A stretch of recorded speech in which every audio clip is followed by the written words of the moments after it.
16 सितंबर 2022 को दुनिया में यह खबर आग की तरह फैल गई कि ईरान की 22 साल की लड़की महसा अमीनी की पुलिस कस्टडी में संदिग्ध हालात में मौत हो गई।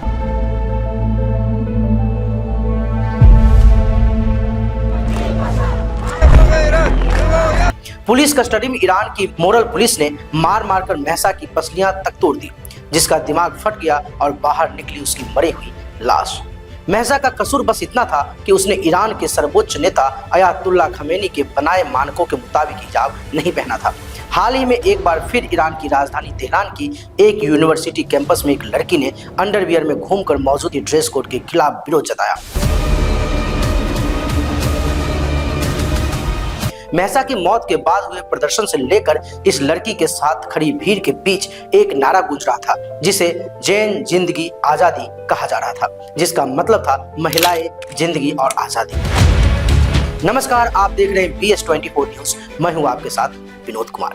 इस रिपोर्ट में हम जानेंगे क्या है पूरा मामला और क्या उस लड़की का कपड़े उतारना अयातुल्ला अली खमेनी के मुंह पर तमाचा है। क्या महसा के साथ जो हुआ इस लड़की के साथ भी वही होगा। आखिर क्यों रहा है ईरान में हिजाब के खिलाफ आंदोलन और ईरान में क्या रही है महिलाएं की स्थिति। इन्हीं सवालों के जवाब जानने की कोशिश करेंगे। न्यूयॉर्क टाइम्स की एक रिपोर्ट के अनुसार 2022 में महसा की मौत के बाद पूरी दुनिया में प्रदर्शन हुआ। यह प्रदर्शन 2009, 2017 और 2019 के बाद सबसे बड़ा था। 15 सितंबर 2023 तक इन प्रदर्शन में 551 लोगों को जान गंवानी पड़ी। वहीं करीब 20,000 लोगों को जेलों में बंद कर दिया गया। इस समय सोशल मीडिया पर एक वीडियो वायरल हो रही है जो 2 नवंबर की बताई जा रही है, जिसमें तेहरान की university of science and research के परिसर में अंडरवियर में एक लड़की के दिखने और फिर उसकी गिरफ्तारी के वीडियो को लेकर हंगामा मचा है। साथ ही सोशल मीडिया पर लोगों ने महसा की तरह इस लड़की को भी पुलिस हिरासत में मारने की आशंका जताई है। इस पर मानवाधिकार संगठनों ने गिरफ्तार छात्रा को तुरंत रिहा करने की मांग की है। इसी बीच अंतर्राष्ट्रीय मानवाधिकार संस्था एमनेस्टी इंटरनेशनल ने ट्वीट किया है कि हिंसक तरीके से गिरफ्तार छात्रा को ईरानी अधिकारियों को तुरंत और बिना शर्त रिहा करना चाहिए। हिरासत के दौरान उनके खिलाफ मारपीट और यौन हिंसा के आरोप की स्वतंत्र और निष्पक्ष रूप से जांच हो। दरअसल ईरान में इस्लामिक क्रांति से पहले हिजाब की शर्त नहीं थी। ईरान में रजा शाह पहलवी के शासनकाल में ईरान का समाज खुला था। महिला यूनिवर्सिटी में पढ़ाई कर सकती थी।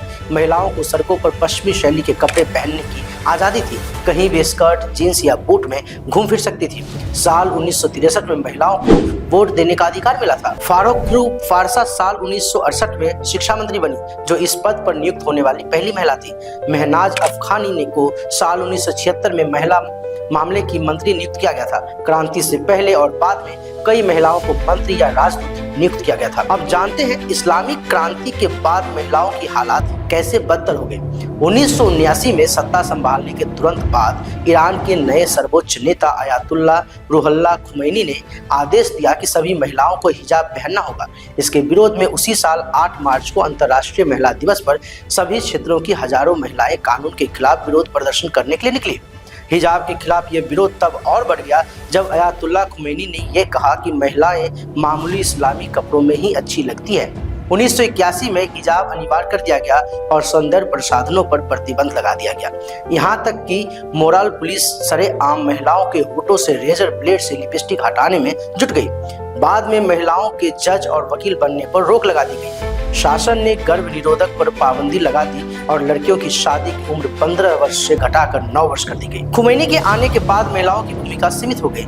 महिलाओं को बड़े परिवार पालने और घरेलू कामों को ही करने के लिए माना जाने लगा।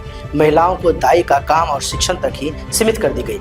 खुमैनी के बाद आए अयातुल्ला अली खमेनी भी उसी कट्टरपंथी परंपरा को आगे बढ़ाया। अब जानते हैं तुर्की से आए एक नारे ने ईरान को कैसे प्रभावित किया। ईरान में किसी भी प्रदर्शन में अक्सर एक नारा गूंजता है। फारसी में दिया गया ये नारा है जैन जिंदगी आजादी, जिसका हिंदी में मतलब है महिलाओं के अधिकार, जीवन और स्वतंत्रता।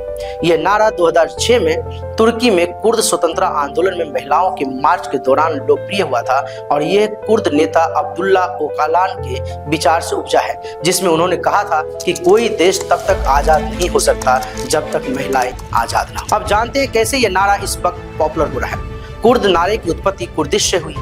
महसा अमीनी के कुर्दिश होने से इसका नाता जोड़ा जाता है। कुर्द ईरान की आबादी का लगभग 15% है, जो मुख्य रूप से सुन्नी मुसलमान हैं। जिन क्षेत्रों में वे रहते हैं वे देश के सबसे गरीब क्षेत्रों में से हैं। उनकी भाषाओं का उपयोग प्रतिबंधित है। वो ईरान के सभी राजनीतिक कैदियों से लगभग आधे हैं। अब इस प्रदर्शन से क्या ईरान में फिर से हालात बदलेंगे या नहीं, ये तो वक्त ही बताएगा। फिलहाल अब तक के लिए इतना ही। तमाम तरह की खबरों के लिए बने रहे BS24 न्यूज के साथ। धन्यवाद।